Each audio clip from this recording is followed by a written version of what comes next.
Assalamualaikum warahmatullahi wabarakatuh. Sahabat Bangkit TV dimanapun berada, saya doakan sahabat Bangkit TV sehat selalu. Kembali lagi menurut Faizal Assegaf, pendiri NU itu Muhammadiyah, dan menantang warga NU.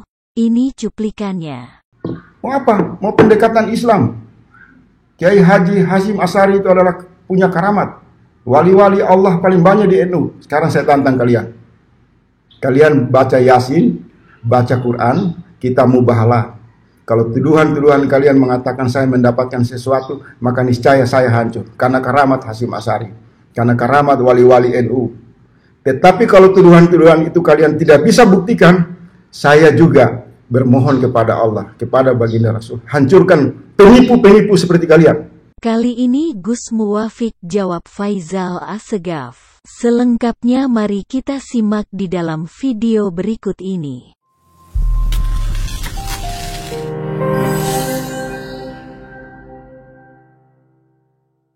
Islam tidak akan kuat tanpa jam'iyah. Islamnya sudah ada, dikuatkan dengan bikin jam'iyah Nahdlatul Ulama. Wala jama'ata illa biimaratin, dan tidak ada kekuatan jam'iyah tanpa kepemimpinan. Maka ada pengurus besar jam'iyah Nahdlatul Ulama, ada pengurus wilayah. Nah, ini akhirnya dengan kepengurusan ini menjadi tenaga yang memperkuat Islam yang ada di Indonesia. Belanda datang dilawan. Kenapa? Karena para wali meninggalkan wilayah Nusantara, ditinggali Islam, ditinggali wilayah. Belanda minta agar santri di sini belajar kepada Belanda, santri tidak mau. Man tasyabbaha biqaumin fahuwa minhum, mendirikan pesantren. Makanya sampai Belanda pusing dengan santri. Santri pakai Belanda pakai sarung, pakai celana, santri pakai sarung. Belanda pakai jas, santri pakai baju koko. Belanda pakai sepatu, santri pakai sepatu sendal kayu. Akhirnya Belandanya ngikut santri, mulai pakai sarung, mulai pakai sendal. Santrinya yang bingung akhirnya ganti sendal kayu, pentolnya cuma satu. Akhirnya Belanda nggak terima dengan model santri ini, dikejarlah santri. Akhirnya santri sampai ke desa. Itulah sebabnya kenapa santri jarang di kota, karena itu adalah resiko mempertahankan akidah Ahlussunnah wal Jamaah untuk melawan penjajah Belanda. Maka santri tidak pernah malu ketika ada di kampung. Itu resiko perjuangan melawan Belanda. Begitu Belanda mau datang lagi ke Indonesia, yang ngelawan siapa? Santri. Yang bikin seruan iskariman au mujaidan lewat resolusi jihad adalah Nahdlatul Ulama. 65 mempertahankan bangsa ini dari kekuatan radikal kiri dan radikal kanan. 81 menerima asas tunggal Pancasila. Ini NU perjalanannya panjang. Untuk apa?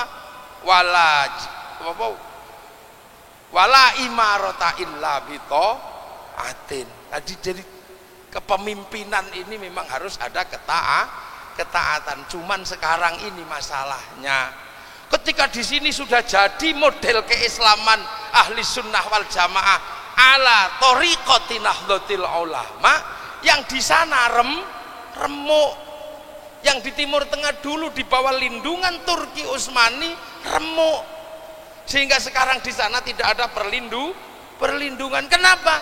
Turki Utsmani sebagai sebuah daulah yang melingkupi seluruh kaum muslimin dikhianati sama Saud, dikhianati sama Saud, sehingga jebollah kaum muslimin di Timur Tengah, runtuh semua karena dikhianati sama perjuangan Ibnu Saud. Dan oleh Ibnu Saud perjuangan mendirikan daulah itu diberikan kepada Amerika lewat Aramco, Arab American Corporation. Nah sekarang Amerika ngantem kaum muslimin, maka sekarang kemudian ada perlawanan perlawanan. Di Mesir lahir Ikhwanul Muslimin, di Filistin lahir apa? Hizbut Tahrir, di Afghanistan lahir Taliban. Tapi yang di sana sekarang semua sudah berhenti, semua kembali kepada negaranya masing-masing. Dominasi dan perlawanan mereka terhadap Amerika berhenti. Ketika mereka berhenti, ternyata bangsa mereka pengen menata dengan cara yang lebih baik, sehingga Ikhwanul Muslimin tersingkir dari Mesir, Hizbut Tahrir tersingkir dari Filistin. Dan kemudian setelah operasi di Amerika, pecahlah mereka tanpa ada tuan. Mereka menjadi orang-orang liar, lahir Al-Qaeda, lahir ISIS. Jadi di dunia sekarang ini banyak sekali jam'iyah yang tidak bertuan. Kalau dalam bahasa samurai ini adalah ronin. Apa ronin? Samurai tidak bertuan. Dan sekarang mereka sedang mencari tuan. Mereka datang sebagian besar ke Indonesia. Di Indonesia tidak punya tempat, tapi pengen mendapatkan tempat, maka kemudian akan menghancurkan jam'iyah yang sudah ada. Inilah maka kemudian jam'iyah yang sudah ada, bagaimana dihancurkan? Bukan dari jam'iyahnya, tapi dihancurkan dari ketaatannya kepada pemimpin. Maka saat inilah terjadi wala imarota illa bita'atin, diolo untuk apa? Menghancurkan kepemimpinan agar mereka bisa masuk dan menempati ruang baru, di mana ruang itu diharapkan tanpa pemimpin. Ini sekarang situasinya yang sedang terjadi. Maka sampean tidak usah kaget. Mereka ini sedang datang ke negeri manapun. Di Malaysia datang ke sana, Hizbut Tahrir dan Salafi diajar sama Malaysia. Datang ke Eropa tidak dapat tempat, lah datang ke sini ada NO.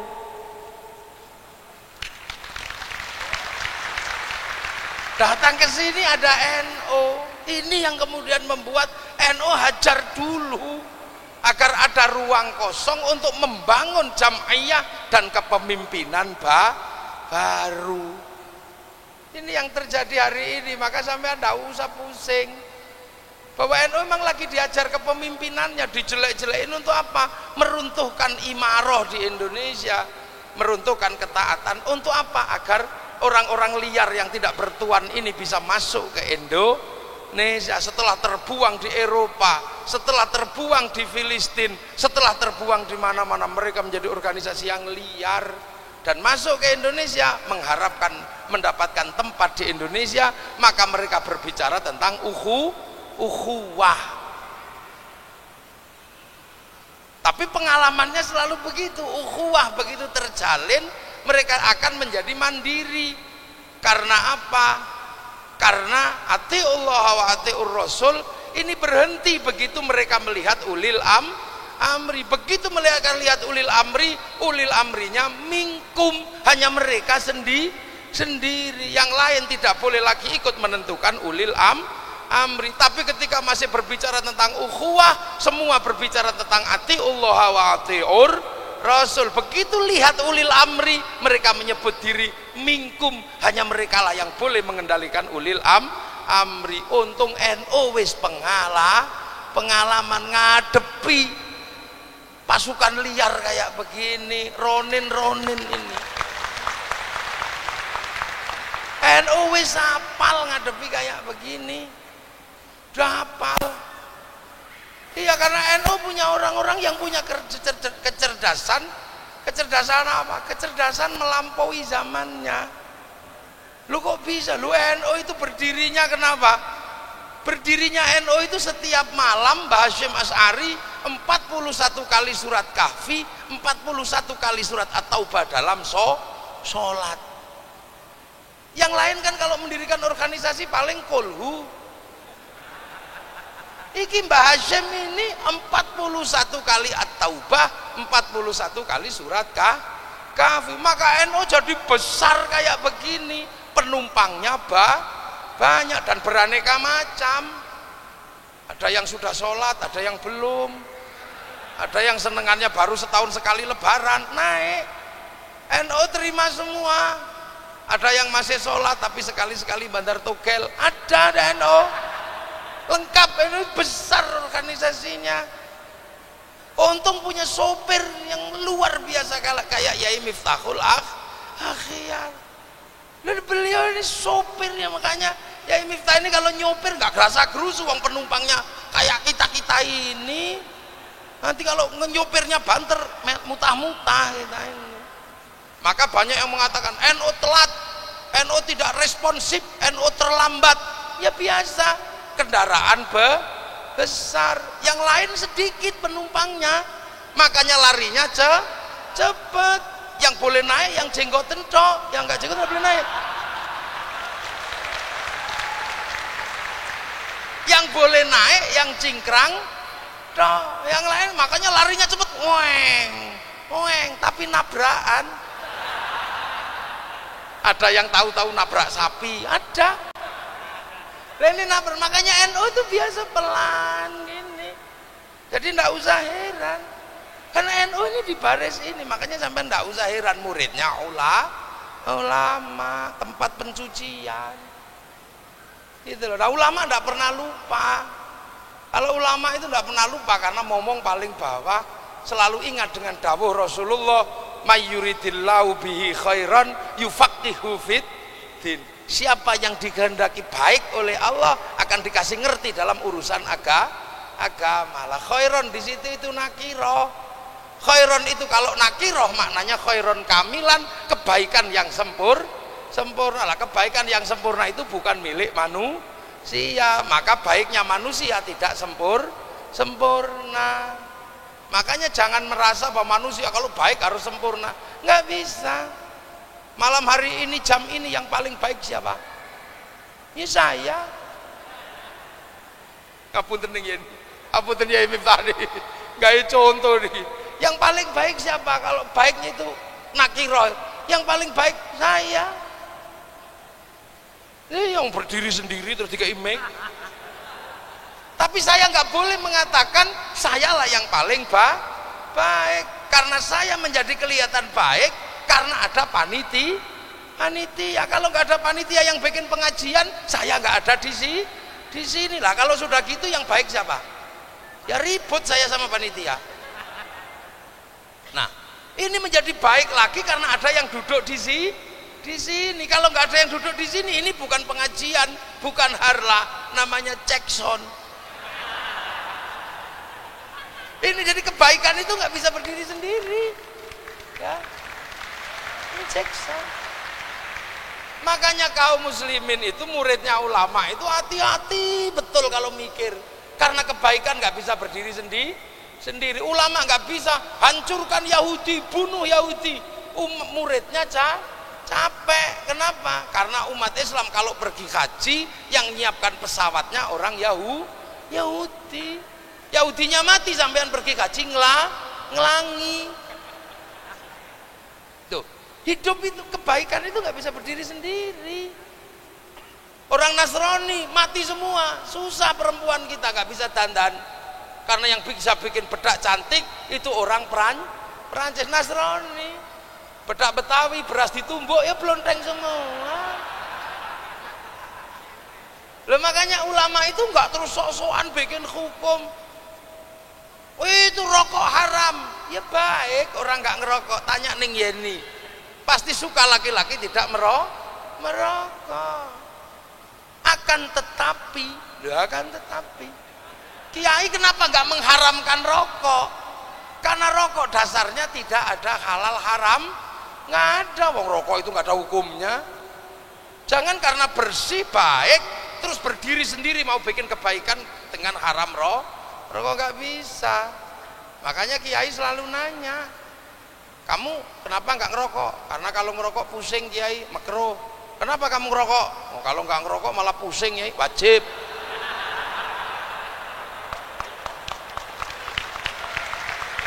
Lah itu kenapa?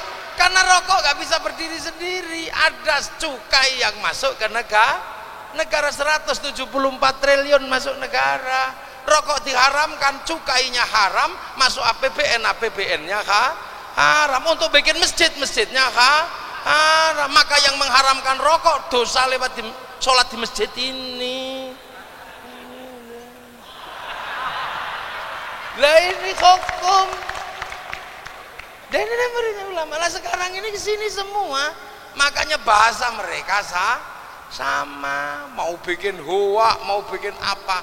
Biasa untuk menghancurkan ketaatan kepada pemimpin karena mereka telat datang. Di sini sudah mathaluhum fit Taurat atau mathaluhum fil Injil kazar'in yang baru datang menggunakan rumus wa kafa billahi syahida Muhammadur Rasulullah walladzina ma'ahu asyiddau 'alal kuffar ruhama'u bainahum tarahum ruk'an sujada yabtaguna fadlan minallah wa ridwanan simahum fi wujuhi min atharis sujud. Sementara kita sudah mathaluhum fit Taurat wa mathaluhum fil Injil kazar'in.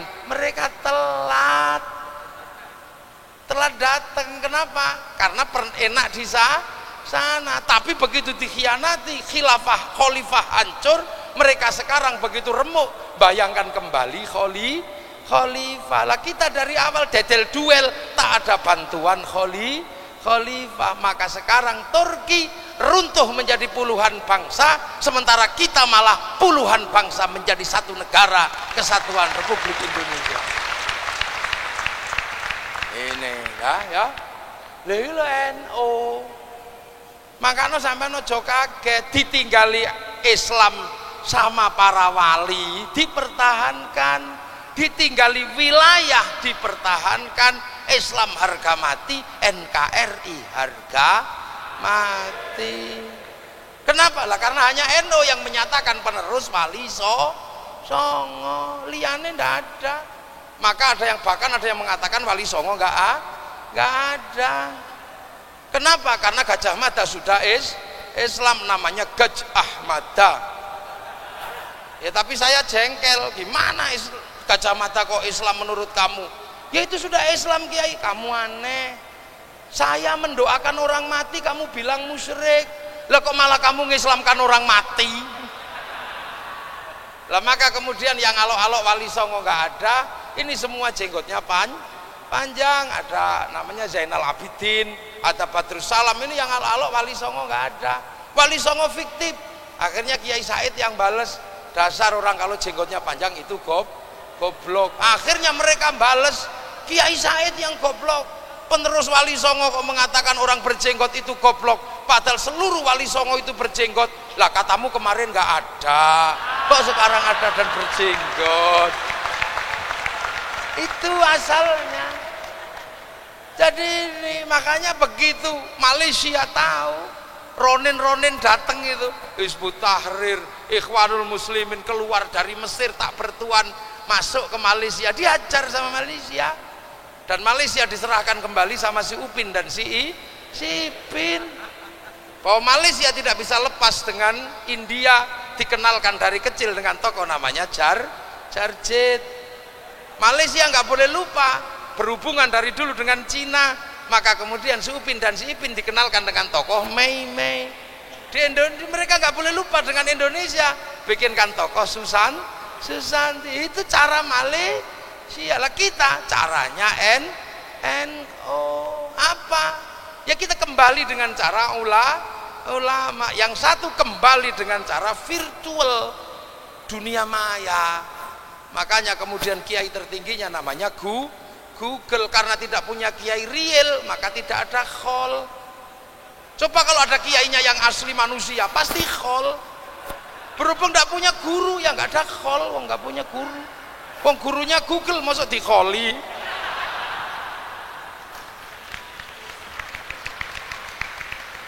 Lah kita punya orang-orang kayak Gus Dur ya dikholi, walaupun baru meninggal kemarin ini. Loh itu loh, makanya jangan heran kita ini punya mekanisme bangsa dan negara yang oleh para wali disebut wilayah. Ini daerah wilayah, daerah para wali.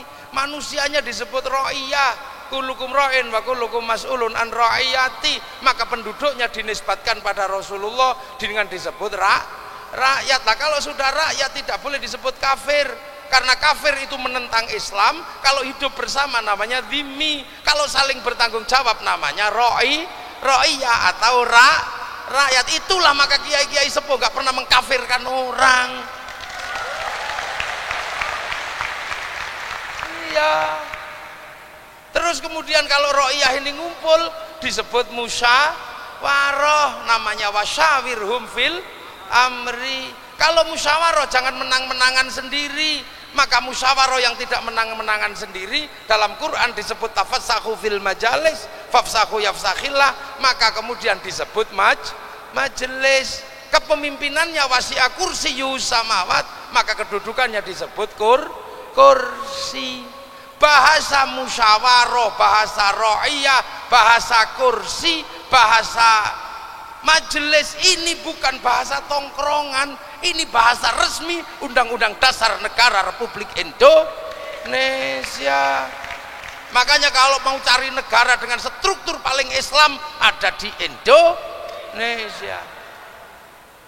Makanya para petualang baru ronin ini nggak ngerti kalau di sini sudah Islam, karena mereka baru datang nggak ngerti bahasa yang ada di Indonesia. Ini loh, amma ba'du. Ini baru muqaddimah. Nah belum mulai saya ini baru amma ba'du. Lah ya makanya NU itu tenang dari dulu, nggak usah khawatir. 60-an kenapa kerjasama dengan PKI dalam Nasakom? Karena Indonesia diancam oleh radikal kanan, DITI, PRRI Permesta, dan PKI waktu itu ngomongin bangsa. Maka ketika ngomong bangsa, NU berteman. Tapi begitu PKI berkhianat pada bangsa Indonesia, yang bergerak pertama kali siapa? NU, jangan salah. Terus kemudian Pak Harto berkuasa. Begitu Pak Harto berkuasa, NU ditaruh mana? Ditaruh di P3 sama Pak Harto. Akhir sikut-sikutan di dalam kereta namanya P3 sampai kiai-kiai jengkel banget sama Pak Harto. Hadirin, kalau mau tawaf, mau ke Ka'bah mau apa? Mau tawaf, mau haji, kalau ke Beringin mau apa? Ngiseng, itu ada dulu. Ada seperti itu.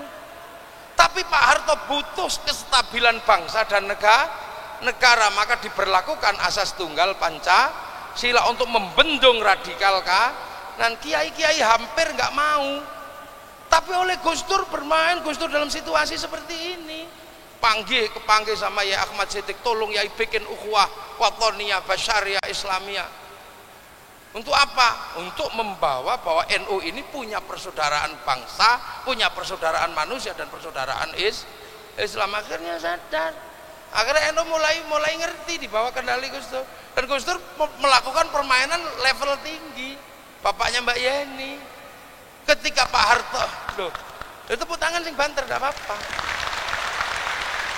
Ini permainan yang kita orang pusing, orang kecil pusing. Kenapa? Karena Pak Harto kemudian mengganti M. Yusuf dengan Benny Murdani. Karena M. Yusuf gak berani ngamankan pemilu. Ini ketulik sudah. Orang marah ini Pak Harto ketulik karena ngangkat Benny Murdani. Bikin CSIS, ketua Cina, Bian Kun ini ya. Cina ketulik lagi orang wah. Tapi Gus Dur tahu ini bangsa terancam. Maka Gus Dur kemana-mana jalan dengan Pak ini Gus Dur diteriaki, Gus Dur kafir, Gus Dur tenang aja. Wong kamu nggak ngerti aja kok, paling gitu. Gitu aja kok repot. Loh. Sampai akhirnya apa? Akhirnya ini yang kemudian terjadi. NU sudah siap konsolidasi untuk menerima apa? Menerima asas tunggal Pancasila. Kenapa? Karena Pancasila itu kebutuhan bangsa dan negara. Pak Harto itu pemerintah bisa berganti, maka NU menerima asas tunggal Pancasila, tapi dengan Pak Harto tetap melawan, tidak kemana-mana, tapi berada di mana? Kata Pak Harto, kalah aku kalau gini sama Gus Dur. Daripada kita nggak ketahuan Gus Dur itu di mana, Mbak Tutut suruh ikut. Maka Mbak Tutut kemana-mana ngikuti Gus Dur. Lah Kata Gus Dur, wong naik bis ya harus bayar. Maka kemudian pesantren-pesantren dapat dari batu haram tidak? Ya ndak. Kalau sebelumnya riswah, kalau ini ujroh, ongkos naik kendaraan. Nah habis itu Gus Dur nyopir, itu Gus Dur yang cerita sendiri. Gus Dur nyopir gitu, ngantuk-ngantuk, Mbak Tutut tidur di belakang. Gus Dur capek, akhirnya Gus Dur berhenti, Mbak Tutut tidur. Gus Dur menaikkan satu penumpang, namanya Bu Megawati. Begitu Mbak Tutut bangun kaget, kok anaknya Bung Karno yang naik. Akhirnya cakar-cakaran di dalam berdua itu, ditinggal tidur sama Gus Dur. Akhirnya meledak peristiwa 27 Juli. NU tidak jadi ngelawan negara, yang tabrakan sesama kaum politik. Dua singa capek berkelahi, ya yang ngomong singa yang jadi presiden. Sederhana sebenarnya. Makanya jangan kau katakan NU itu bodoh. NU tidak bodoh karena ketua Jam'iyah Nahdlatul Ulama jadi presiden Republik Indonesia. Lha iki lak dulinan kelas tinggi sampean. Nah, makanya sekarang sampean ndak usah kaget. Kenapa kemudian Rois Am mencalonkan diri sebagai wakil presiden, sebagai muridnya ulama hanya bisa sami'na wa ata'na. Assalamualaikum warahmatullahi wabarakatuh.